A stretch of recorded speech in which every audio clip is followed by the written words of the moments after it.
करने वाले यंत्र लगाए, फिर कंप्यूटर से उन आवाजों का विश्लेषण किया, एआई का उपयोग किया। सिर्फ आवाजों से ही पक्षियों की पहचान हो गई, वो भी बिना उन्हें डिस्टर्ब किए।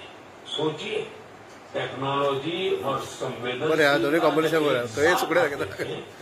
तो प्रकृति को समझना कितना आसान और गहरा हो जाता है।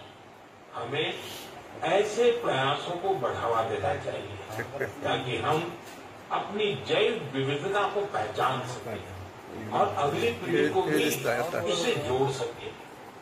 मेरे प्यारे देशवासियों, कभी कभी सबसे बड़ा उजाला वहीं से फूटता है जहां अंधेरे ने सबसे ज्यादा डेरा जमाया है।